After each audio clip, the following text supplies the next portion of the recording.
510 ರೂಪಾಯಿ, 115 ರೂಪಾಯಿ, 20 ರೂಪಾಯಿ, 121 ರೂಪಾಯಿ, 121, 25 ರೂಪಾಯಿ, 125, 26 ರೂಪಾಯಿ, 127, 127, 27, 27 ರೂಪಾಯಿ. 115, 115, 120, 125, 130, 135, 140, 150, 155, 160 ರೂಪಾಯಿ, 165, 70 ರೂಪಾಯಿ, 175, 175, 75, 80 ರೂಪಾಯಿ, 185, 185, 85, 90, 190, 90 ರೂಪಾಯಿ.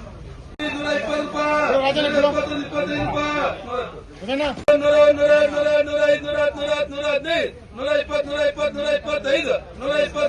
125, 125, 30 ರೂಪಾಯಿ, 135, 35, 100 ರೂಪಾಯಿ, 105, 105, 110, 115, 120, 125, 25, 30 ರೂಪಾಯಿ, 135, 30. ಜ್ಯೂಸ್ ಟೊಮಾಟೊ ನಾಟಿ ಎಲ್ಲ 60 ರೂಪಾಯಿ, 61 ಆಗಿದೆ.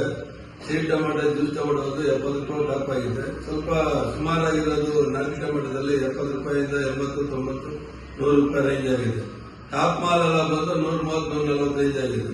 ಸೀಡ್ ಬಂದು 100 ರೂಪಾಯಿಂದ 120 ಒಂದು ರೇಂಜ್ ಆಗಿದೆ. 120ರಿಂದ 190 ಒಂದು ರೇಂಜ್ ಆಗಿದೆ. ಸ್ವಲ್ಪ ಟಾಪ್ ಅಂಡ್ ಟಾಪ್ ಮಾಲು, ಪೂಜೆ ಇರ್ತಕ್ಕಂಥದ್ದು ಒಳ್ಳೆ ಸೈಜ್ ಮಾಲು 190 ರೂಪಾಯಿ ರೇಂಜ್ ಆಗಿದೆ.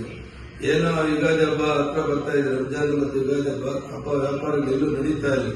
ಹಬ್ಬ ಆಗಾದ್ಮೇಲೆ ಒಂದು 15 ದಿವಸಕ್ಕೆ ಬಜಾರ್ ಸ್ವಲ್ಪ ಚೇತರಿಸ್ಕೊಳ್ಳೋ ಮಟ್ಟ ಎಲ್ಲ ಕಾಣಿಸ್ತಾ ಇದೆ. ರೈತರು ಆತಂಕ ಪಡೋದು ಬೇಡ. ರೈತರಿಗೆ ನಷ್ಟ ಆಗ್ತಾ ಇದೆ ಅನ್ನೋದು ಗಮನದಲ್ಲಿದೆ. ಬಟ್ ಏನು ಮಾಡೋದಕ್ಕೆ ಸಾಧ್ಯ ಆಗ್ತಾ ಇಲ್ಲ. ಮುಂದಿನ ದಿನಗಳಲ್ಲಿ ಒಳ್ಳೆ ದಿನ ಬರ್ತೈತೆ ಅಂತ ಹೇಳ್ತಾ, ಏನು ಯುಗಾದಿ ಹಬ್ಬದ ಶುಭಾಶಯಗಳು ರೈತರು ತಿಳಿಸ್ತಾ, ಯುಗಾದಿ ಮತ್ತು ರಂಜಾನ್ ಹಬ್ಬದ ಶುಭಾಶಯಗಳು ತಿಳಿಸ್ತಾ, ನಾವು ಏನು ಇನ್ನೊಂದು 15 ದಿವಸದಲ್ಲಿ ಬಜಾರ್ ಚೇತರಿಕೆ ಕಾಣೋದು ಎಲ್ಲ ಲಕ್ಷಣಗಳು ಕಾಣ್ತಾ ಇದೆ. ತೋಟಗಳನ್ನ ಹಾಳು ಮಾಡಕ್ಕೆ ಹೋಗ್ಬಾರ್ದು, ಸ್ವಲ್ಪ ಚೆನ್ನಾಗಿ ನೋಡ್ಕೊಂಡ್ರೆ ಅಂತ ಮಾಹಿತಿ ಕೊಡ್ತಾ ವಿಡಿಯೋ ಮುಗಿಸ್ತಾ ಇದೆ.